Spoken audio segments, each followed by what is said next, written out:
Assalamu alaikum wa rahmatullahi wa barakatuh. Again. This week we are continuing comparing belief and unbelief.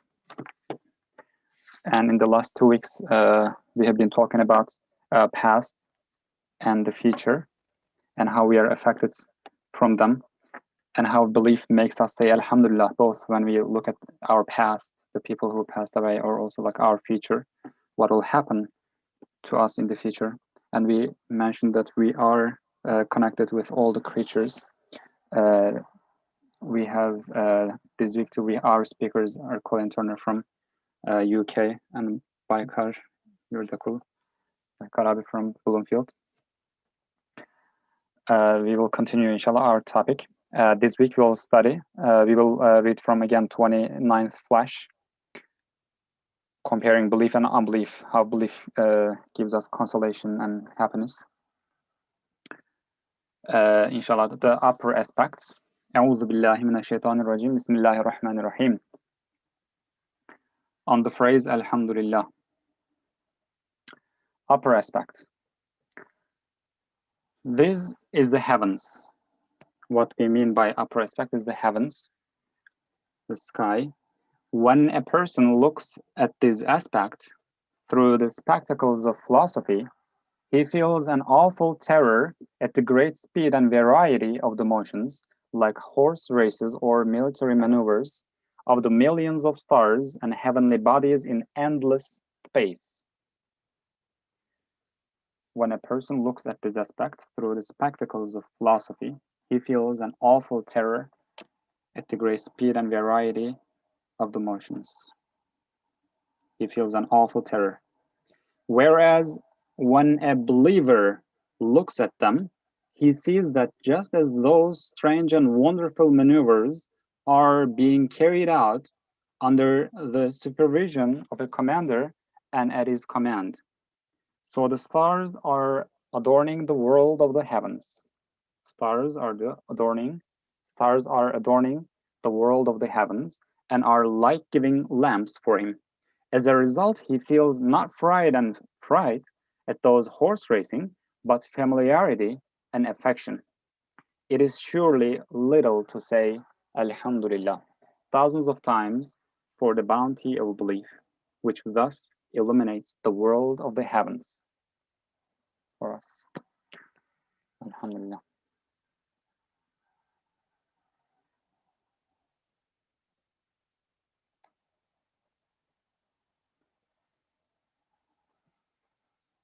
Alhamdulillah, I believe there are a lot to talk on this. And I also prepared, I will inshallah read from the third letter as well. I feel that it's connected to it, but inshallah we can first start talking about, what we mean by the upper aspect and how belief makes us, not fearful, but it makes us, familiar with the heavens, the sky. It's Colin Hocam. I'm not sure what this upper aspect is supposed to embody or supposed to be related to.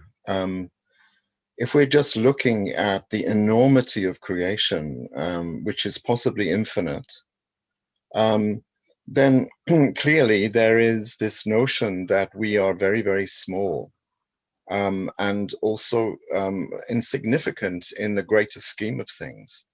And actually we hear this quite often from cosmologists, from unbelieving cosmologists, who try to induce in us this feeling of insignificance by pointing out, how momentous the heavens are, how infinite the heavens are, the fact that the heavens are possibly infinite, space is possibly infinite, and that we don't have a central position that we used to enjoy. We used to enjoy a central position when the system that we adhered to was the geocentric system. But now, after the Copernican revolution, Earth was dislodged from its place at the center of the universe.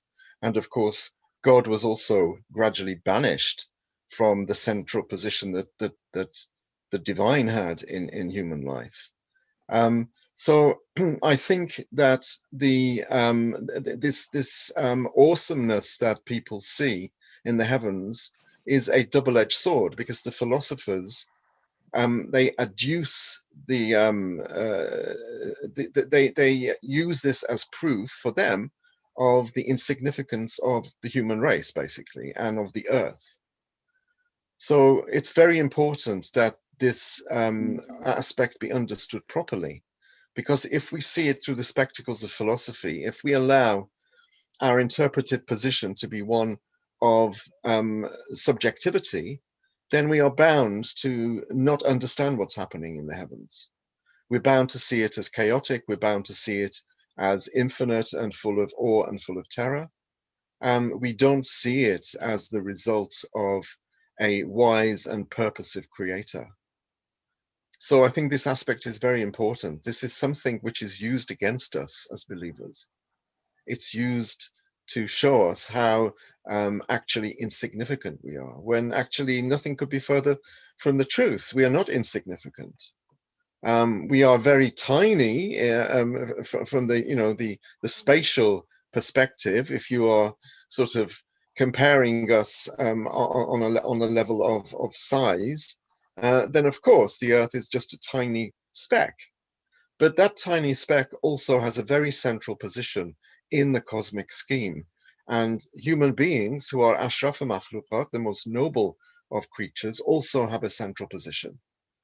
So although philosophers and although reason, unaided by revelation, has tried to dislodge us, it's a vain effort, actually.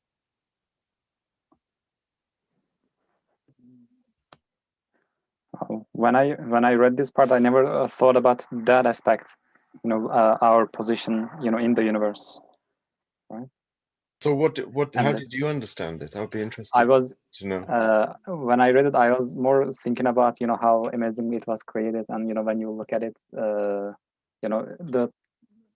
thing he said here, the fact that it's being carried out under the supervision of a commander and stuff. But also, your aspects also, it's also important. When we look at this amazing, greatness, people take fright and fear. And as you said, we might even feel like we are insignificant compared to this huge universe when we think about it, without a commander, right? Yeah, absolutely. And I think So that the whole Copernican revolution was actually implicitly designed in order to dislodge God from the center of creation, in order to banish the angels from the universe, in order to secularize the heavens. And this is something that's happened gradually over 500 years. And now we see the fruits of it. You know, we live in a world where the default setting is secularism and atheistic materialism, in actual fact. So this aspect is extremely important. We have to reclaim the heavens, in a sense. We have to reclaim the heavens, and we have to accentuate the importance of qadar, the importance of measure, the importance of foreordained measure in the universe, the importance of wisdom and wise purpose in the universe, rather than these notions of order out of chaos, the notion that there is no telos in creation, there is no ultimate aim in creation, and the notion that human beings no longer have a central position in the cosmos. These have to be fought against. Thank you. This is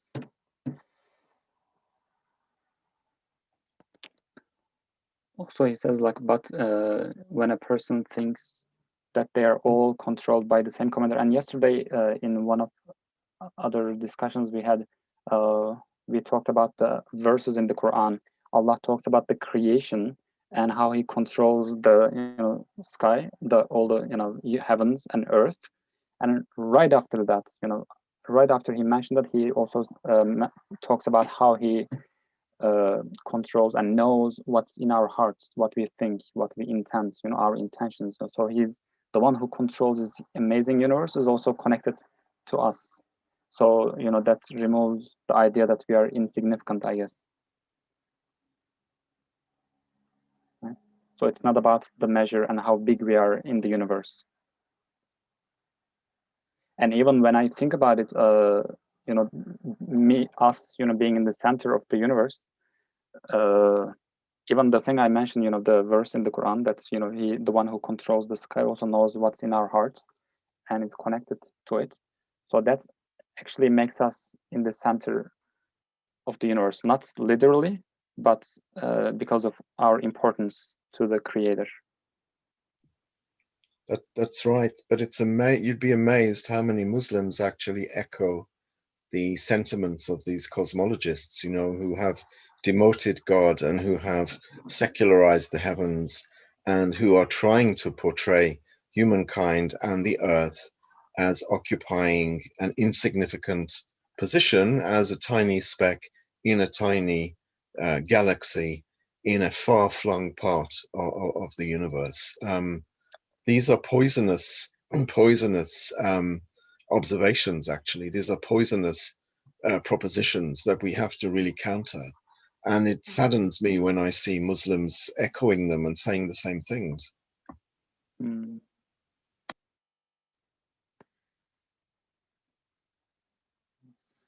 So it's good that, you know, in this panel, I hope we will talk more about it. Baykar, any comments on this? Assalamu alaikum. Alhamdulillah Rabbil Alamin. Wassalatu wassalamu ala Rasulina Muhammadin wa ala alihi wa sahbihi ajma'in. Bismillahir Rahmanir Rahim. You know, for my own understanding, I want to remind myself a little bit about the previous weeks, because I believe there's a connection here. So that we talk about the right aspect, left aspect. Now we are talking about the upper and lower aspects. So, as a human being, you know, we, as you said, we start from our own selves, you know, to explore. So I look at the past, where I'm coming from, it didn't give me any hope. You know, whatever I had, I experienced, I was in love with, it's all gone now. It's disappeared. And even the happiest moments I enjoyed, they're gone. And then I'm turning my face to the left side, which is the future. And also it doesn't give me any hope as well. You know, it's just another vast grave that is, you know, waiting for me with the open mouth, like a monster. So, and as Koran Hocam, you know, shortly mentioned, the human being, although insignificant physically, we feel like a supervisor to the other creatures, animals and plants, and we are like an inspector to this whole universe. So we explore, we study different things, we go from the depths of the ocean to the top of the mountain, and then we try to observe the, you know, the whole universe, depths of the universe, also the atomic particles. So is there any hope out there? You know, I'm looking around. Where is the hope? You know, what can I really depend on? What could be a supporting point to me? What can I trust to? I'm just looking around. I'm exploring and observing different things, you know, and no hope out there with the eyes of the glasses of the philosophy. I you know, still laugh when I first heard the NASA has been broadcasting for the last 100 years radio waves to the space, like, hello, is there anybody there? We are alone, you know, here. We are here. Are you there? Anybody there? You know, so we are looking out there. This is not a, you know, just a you know, story by Ustad, you know, just describing our situation in a strange way. But yes, this is the reality of humanity. We are looking out there. Is there anything out there? We are concerned about this, and we feel like we are alone in this huge universe. So what's the support point for us? What can I depend on? And it's very important to understand, because this is the human. Although he looks like, we look like just a simple animal, but we have such feelings that it can include the whole universe. We know the hadith, I'm not included in the whole universe, but in the heart of my believing servant. So we have such intense desires and feelings and qualities, abilities, that it can swallow the whole universe, and it will not even have any stomachache. It's just that vast. So we need to understand the human being. And I want to remind myself as well, one more point. Since last week we were talking about death, right? Death is like this, and this is the only absolute truth waiting for us. And my nefs is talking to me like, okay, we're gonna suffer in this world. We always talk about the death, and then this worldly, the irreligious people, the people who has nothing to do, secular people, enjoying the life, and they just don't mention these things, and they just enjoy the life. But we little bit suffer here, and then we will have the reward in the afterlife. No, this is not the truth. Now we are analyzing our current situation, because Risale-i Nur gives us the lesson of the Quran for modern man, for this century, for the modern human being. So we are all looking from the point of our nafs, ourselves, and we are looking for happiness. So Ustad just analyzes my current situation, this moment. So I looked at the past, it gave me just pains. And I looked at the future, it didn't give me any hope. And now I'm analyzing the around, the other creatures and the world and the existence. And it's the same with the eyes of philosophy. It just gives me horror and terror. No hope out there. So I just lift my head and look into the skies, the space. Is there any support? Is there any, anything I can trust? No, it's just humongous things, huge things, just giving me terror. I just felt fearful. No hope out there. So I guess, if we can make the connection with what we are going through, it might help us. And thank you, Colin Abid, just reminding us how grievous is the situation they put us, because this is real. We are broadcasting for the last 100 years. Radio is out there, and we feel like we want to find out who's our neighbors, who's out there in the universe. Yes, we are small, but we have big interests. But there's nothing satisfying yet in the physical realm that with the eyes of philosophy. So inshallah, after we read the lower aspect, we can more talk about the hope that the Quran gives us. Thank you. Thank you, Bakari, for connecting it to the previous discussions and to the past, future, and the heavens. And as you said, we are concerned, right, about what's there above, and it's like we need somebody there, and somebody is something that we can trust there, like in the heavens, in the sky. It's like we don't want to be alone. And from the Quranic perspective, and also we are mentioning here, I remembered a verse from the Quran in Surah Al-Luqman.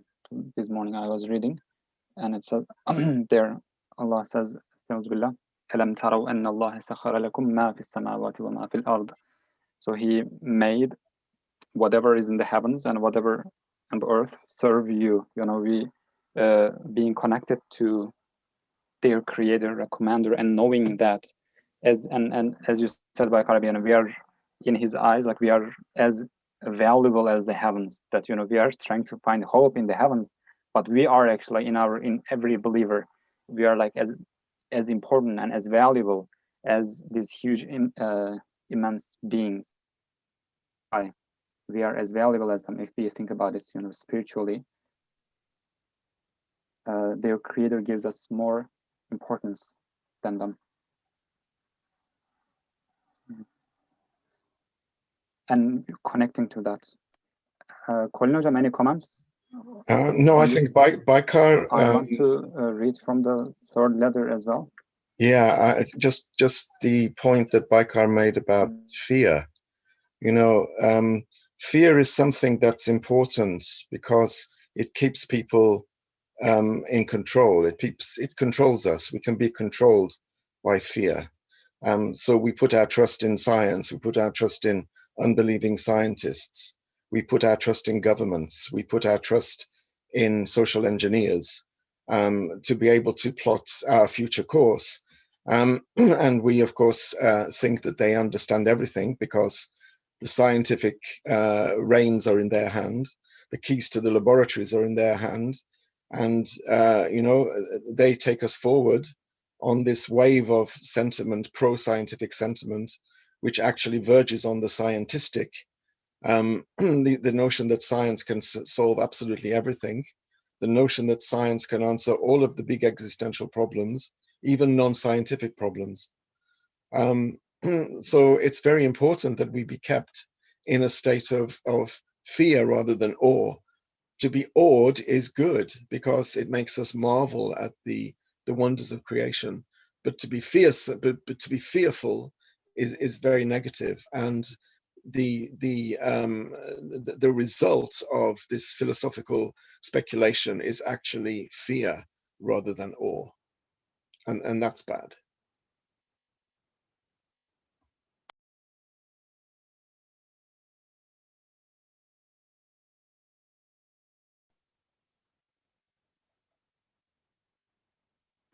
It's so interesting, one, fear and awe.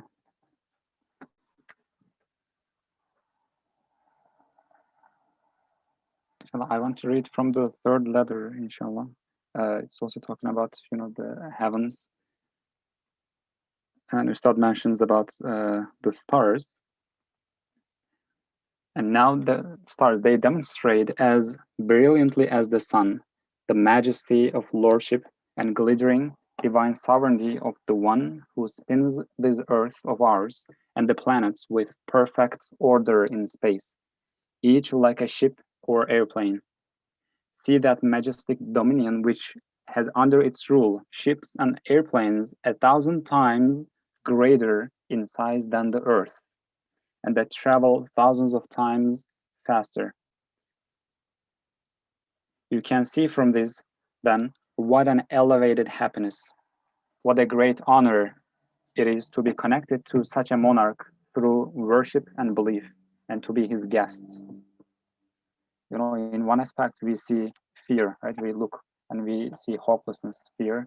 But in the other side, in the other end, like we see being connected to their owner. It's what an elevated happiness and great honor to be connected to someone who has under its rule the ships and airplanes 1,000 times greater in size than the earth, billions of them. When we look at the heavens, I guess we feel fear. We see that we cannot see the other end. It's huge. This gives us fear. But if we know their creator, it would be as immense, as big as happiness as the size of the universe. And knowing that the one who we're connected to has under its rule, and each is like airplanes 1,000 millions of times greater in size than the earth, and traveling thousands of times faster. And being his guest here.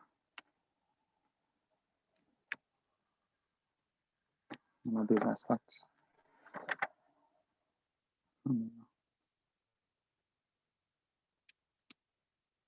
And if there are no other comments, inshallah, I want to read through.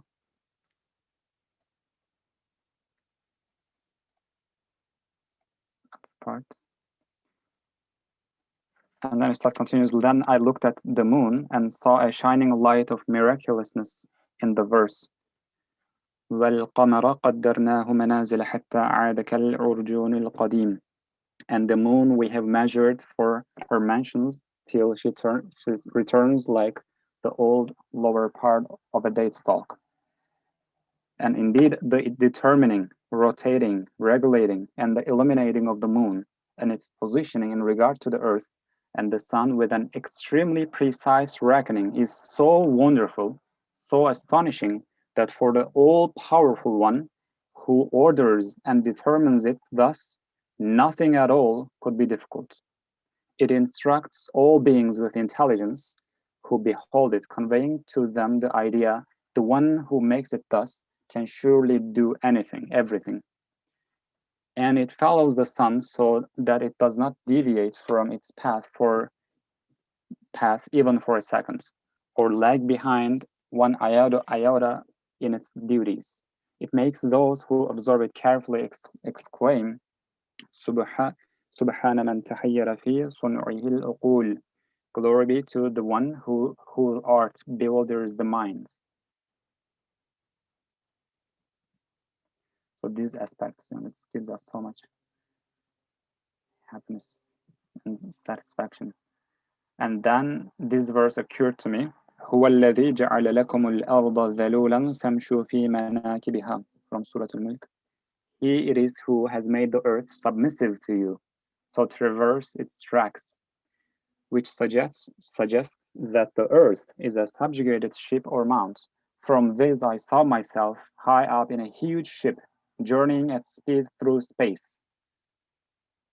From this I saw myself, like on the earth, as if in a huge ship, journeying at speed through space. I recited the verse, سبحان الذي سخر لنا هذا وما كنا له مقرنين. Glory be to him whom has subjected this to us, for we could never have accomplished this, which it is sunnah to recite when mounting means of transport like horses or ships.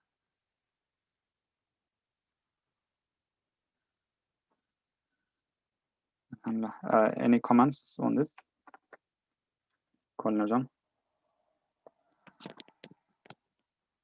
It's interesting that it tells us that the earth has been made submissive to us, so that rather than feel a sense of impotence, and of course we are creationally impotent, at the same time the earth has been subjugated to us so that we can use it, we can have recourse to it.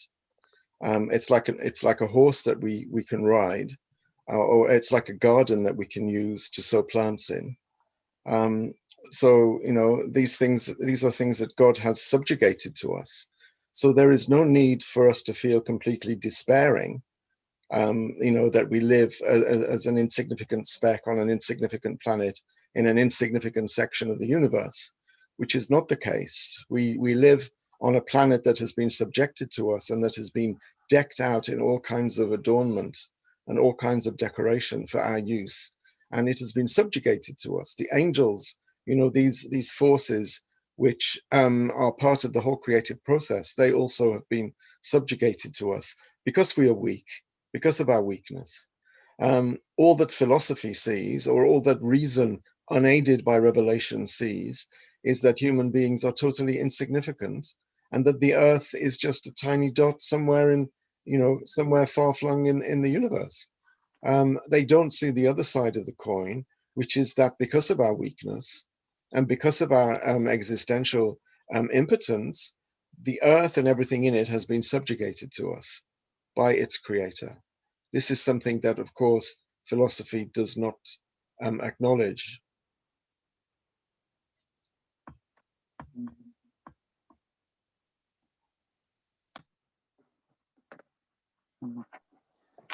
There's a part, there's a lot of parts that you start, analyzes this situation. But also I want to share one that is kind of summarizing all what we talked from the very beginning.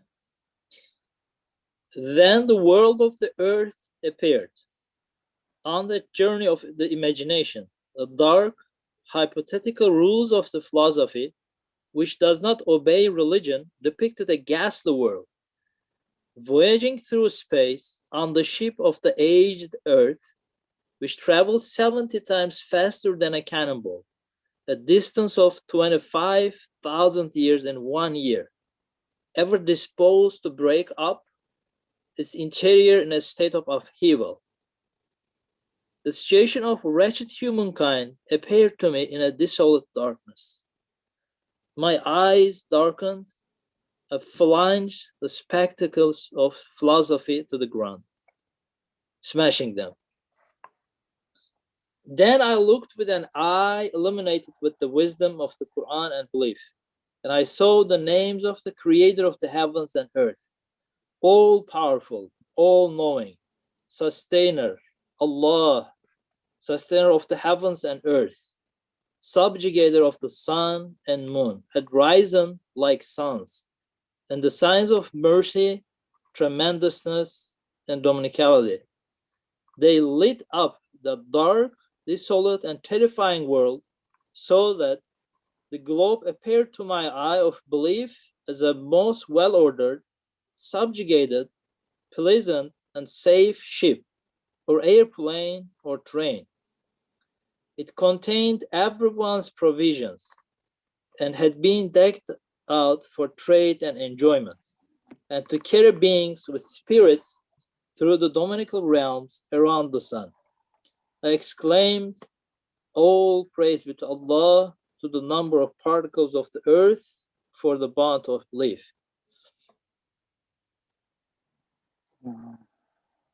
This was the part. Allah. So again, this is out there. I have nothing to do with Venus and Jupiter, but it affects me. It spoils my current appetite, it spoils my current enjoyment. So I can't just lower my head and enjoy my food like an animal. I'm a human being. I'm looking for hope. I'm looking for real enjoyment. And what does this worldly offers to me? Just, focus on what you eat, what you enjoy, and don't think about these things. No, this is not something you can offer to a human being. If you kill the humanity and, just make him live like an animal, it might be a solution. But what is out there concerns me. It puts fear in my heart instead of hope and enjoyment. So now I'm just, trying to enjoy the life as they offered to us. I'm looking for real enjoyment. And we can see that it's only by belief. It's in nothing else. No physical, pleasure or reality that I can depend on, or really, can give me the enjoyment of life. But it's only fear, and the more we explore, the more we know with the eyes of philosophy and science. It's just more terror in the heart.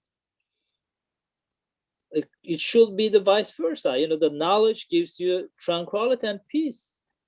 Now you know things, you should be more familiar and more friendly with the things. But no, the interpretation they are giving us, the more we explore, the more fear we have. We're just in terror. Yeah. So there's something wrong here, in their interpretation, there's something wrong. That the more knowledge we have about the universe, it's not only the depths of the space, it's also atomic level, viruses, this, that, it's, if we cannot make the connection, that's obvious what it adds to our lives.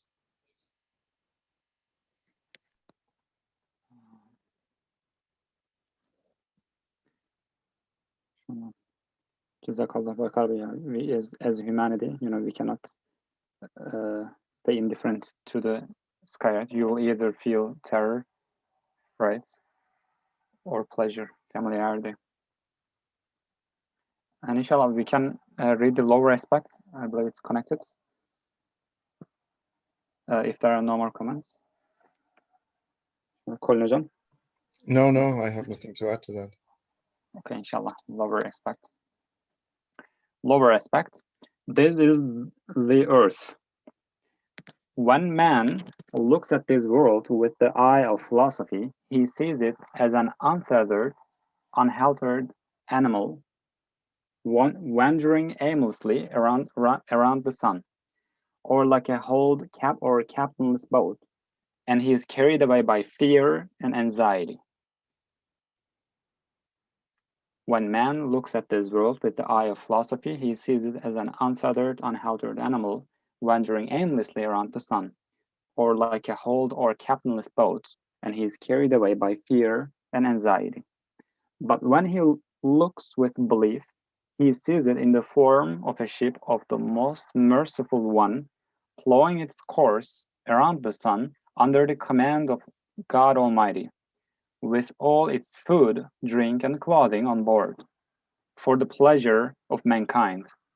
So he starts to declare with great feeling, all praise be to God, for this great bounty which springs from belief.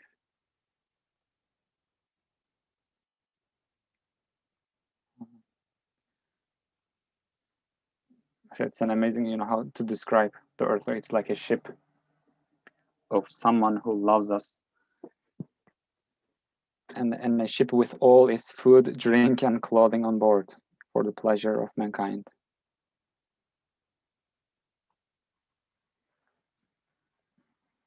I believe this is connected to the upper aspect.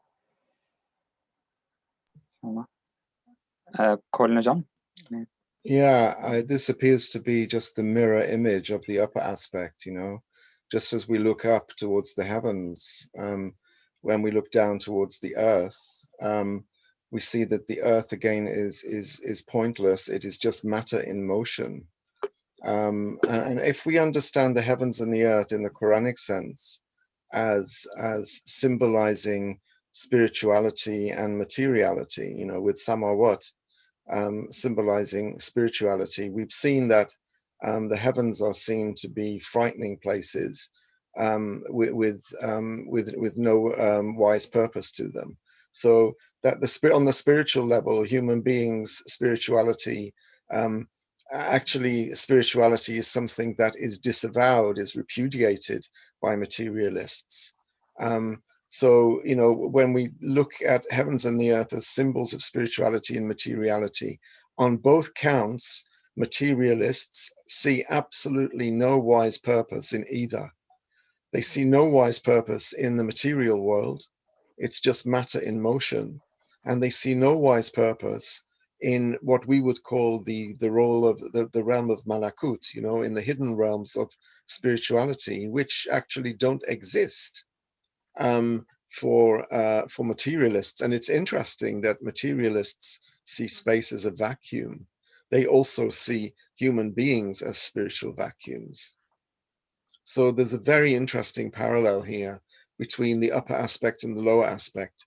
If we see the upper aspect as the heavens from the material point of view, and the spiritual and the spiritual realm from a spiritual point of view, then when we look at the earth, we see materiality. And for us as believers, materiality is a kind of seedbed for the hereafter. So the earth is a kind of seedbed where we sow the seeds of the hereafter. But for materialists, the earth is simply matter in motion. It has no wise purpose. It has no telos. It has no aim or objective. It is just this unhaltered, untethered animal wandering aimlessly around the sun, or it's like a boat that has no captain, and it's just drifting on the waves of the ocean, being carried hither and thither by the swell of the ocean. And of course, that would fill us with fear and anxiety. So if you're a materialist, you have nothing in which to put your hope. You have nothing in which to invest your emotions, because you don't believe in anything. You don't believe in wise purpose. You don't believe in a creator. So this is a completely desperate situation. and materialists should be despondent. They should be, you know, round the clock, 24/7, desperate and despondent. But of course, there are lots of ways that materialists can find to self-medicate and to anesthetize themselves, you know, to allay these fears and to put these fears on a back burner, to put this terror at the margins of their life. Otherwise, life is absolutely unbearable. How would you live, you know? Because you're, as Baikar says quite, you know, quite frequently, your enjoyment would be completely spoiled by this constant awareness, you know, that life is meaningless. So this lower aspect and this upper aspect, they are mirror images, you know. Samawat and Ars are mirror images of each other. And for materialists, whether it is human spirituality or human corporeality, both are equally meaningless and devoid of wise purpose. Allahu Alam. And I wanted to ask, you know, we talk about purposes, like wise purposes, like from two aspects. And you said that the materialists, they see no wise purpose, but you know, the angle of the earth, like to the sun, and the rotation of the moon and the position of the moon, like, isn't there wise purpose? Like, even like when you look at it, yeah, of course there is wise purpose, but the materialists say that this just appears to be wisely purposive. That's all. But we benefit. Maybe on a local level they would accept it, but an overall telos, they would say there is no telos, there is no aim in creation. But we, for example, you know, when we get a fruit from the tree, you know, we see the you know, the wisdom and benefit, but we also see more wise purposes, like this is given to us by the one who loves us, right? And this, of course, we see all of these things.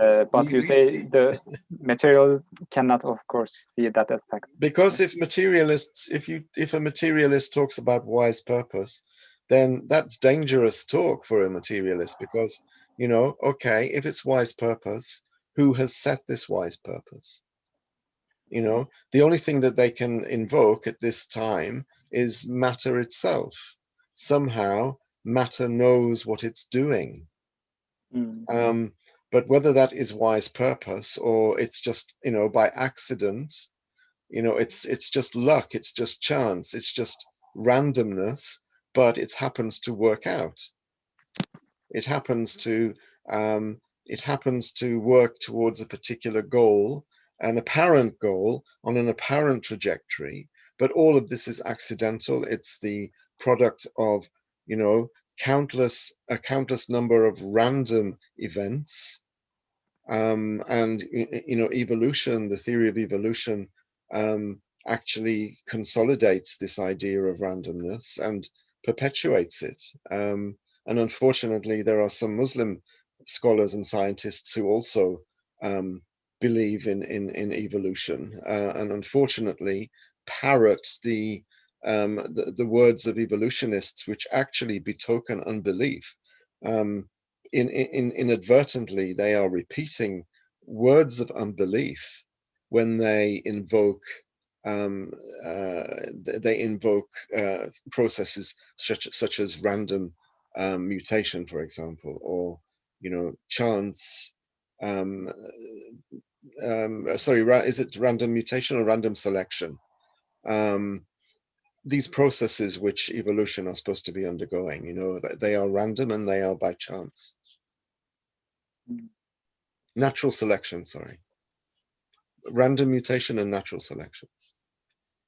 I guess there's a point there. What Ömer said, you know, still there is such a purposive state that they cannot deny it totally. You know, you can hear like nature's miracle, mother nature's, mother earth's gift.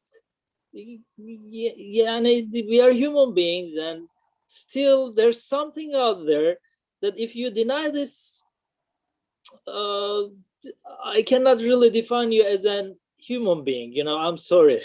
this is absolute weirdness. You know, there's still something out there that they cannot be, you know, make themselves blind totally.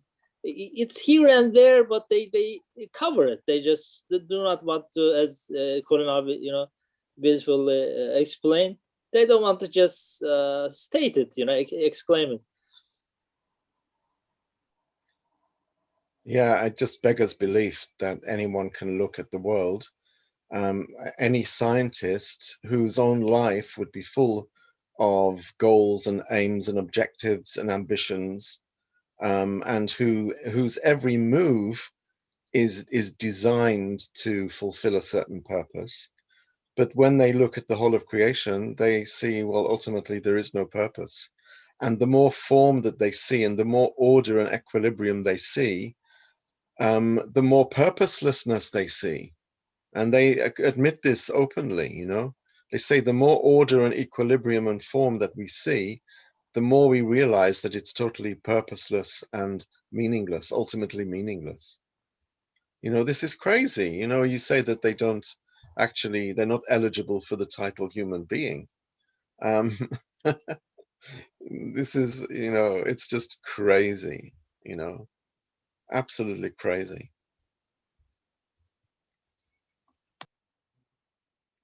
That's a good point too. You know, after exploring that much order, perfection, you know, different systems out there, but there's no bigger purpose. It's just there because it's there. That's the way it is. So this is also something that put the whole of their lives into an absolute emptiness.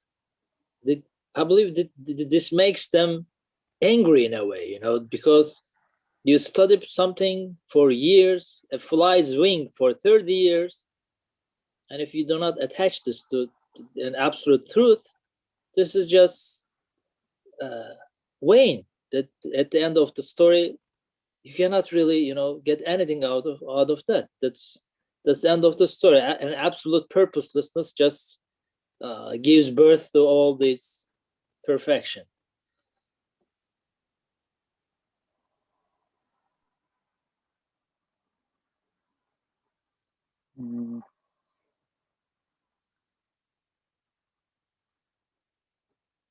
In fact, there is also a question, comments.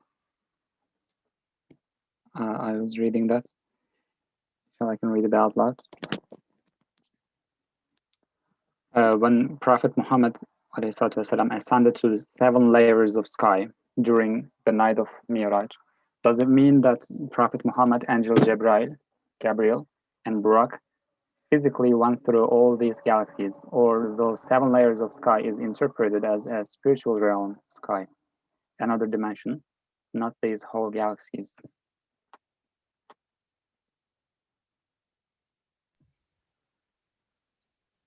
I'm not sure. In the book Flashes, in the 12th Flash, Said Nursi talks about 7 heavens.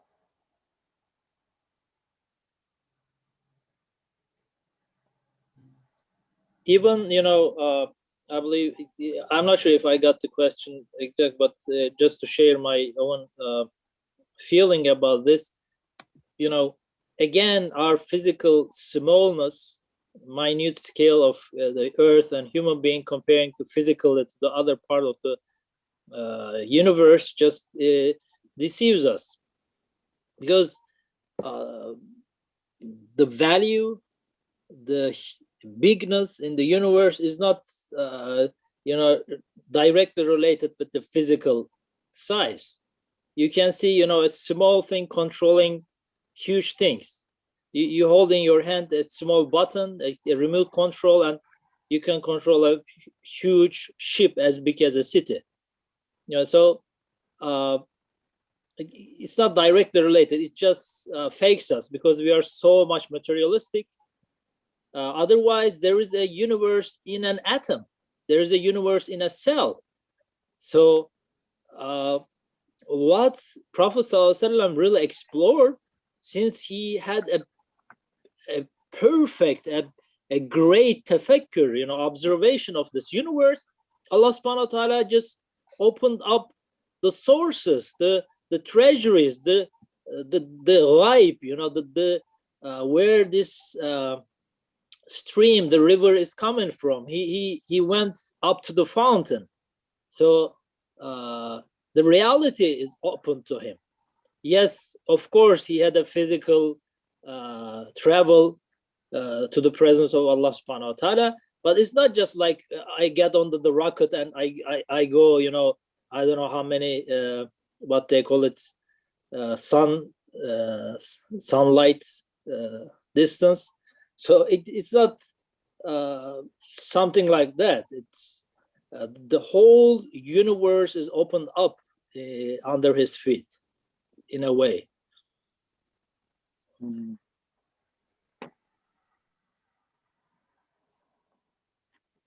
The whole universe. Thank you. But of course, this is a very vast topic. Ustad mentions the reality of those, you know, 7 heavens statement in the Quran. It has a lot of truth, haq in it, pointing out to the various dimensions of the universe. Yes, in the 12th flash, I can read one sentence. I put it on chat. It says, and mankind's 7th and highest class do not consider the 7 heavens to be restricted to the manifest world, and understands that the worlds of the hereafter and the unseen and this world and the world of similitudes, all those, so it's not restricted. 7 heavens is not only the universe. They all have 7 heavens, you know, the unseen, this world, and the world of similitudes, each of which is an encompassing container and roof.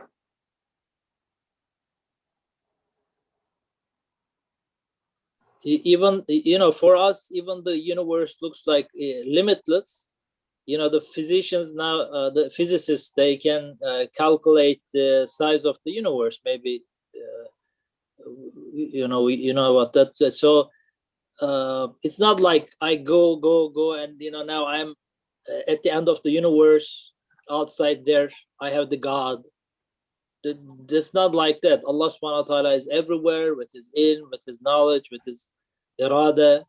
So we cannot, you know, of course, Allah is not part of the universe, but he is not also like it's something, you know, outside there, that just from outside of the universe he's looking at us.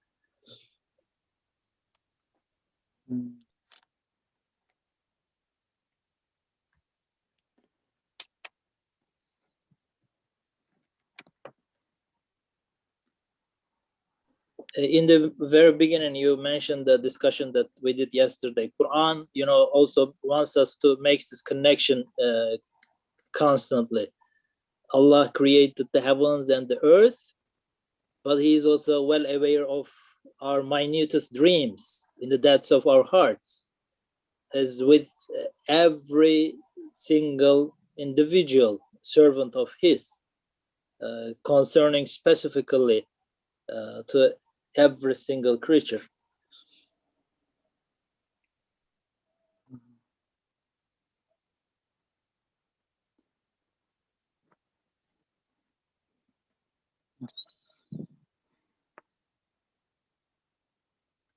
Inshallah, may Allah allow us to know him as he deserves. Inshallah, with all this amazing universe.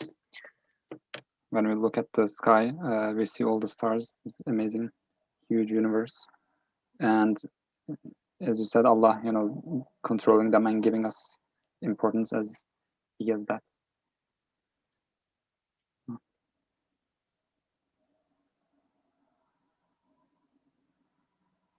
Also, there's one more comment here.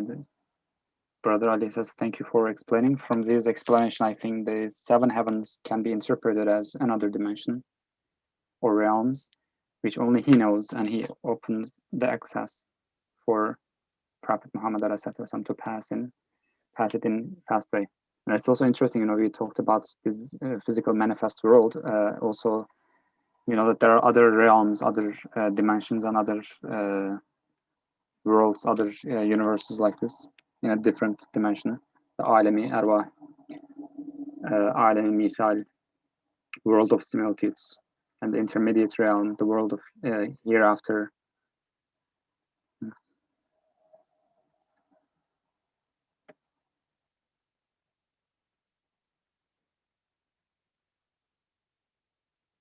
Also, Alem Melekut, yeah, brother Ali says, I just realized there is also a realm of Melekut, like the spiritual realm, which materialists cannot understand, as Professor Turner pointed out in the beginning of the session. Yes. Colin Hocam, any comments? Or and then dua, inshallah. On Malakut, materialists, they understand that we have an atmosphere, and that beyond the atmosphere there is deep space that we cannot access.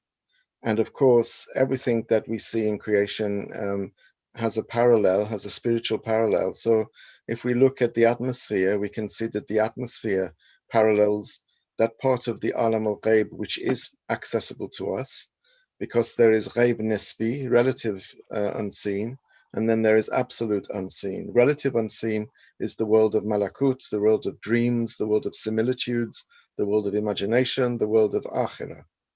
And absolute ghaib is the world of Allah's essence, which is obviously inaccessible to us and unfathomable and unreachable. So samawat, there are many samawat, there are many layers of sky, and I'm sure beyond it, space beyond it. But no, materialists only believe in what they can see, what their sense perception can understand. We understand from that, there is something called spirituality and immateriality, which again is multi-layered and multifaceted. Some of it we can access, some of it we can't access. Yes, materialists only see what their senses can actually compute.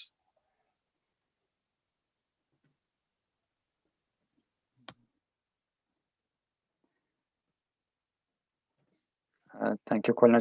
We are at the end of our session. You can, inshallah, finish with your prayer, with the dua. Are we finished already? Yeah. So, yeah. Okay. Subhanaka la ilma lana illa ma 'allamtana innaka antal alimul hakim.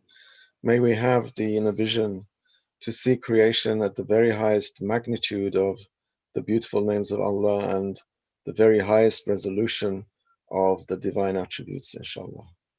Amen. Thank you for the dua, beautiful dua. Yeah, very good. Thank you. Thank you very much. Al-Fatiha.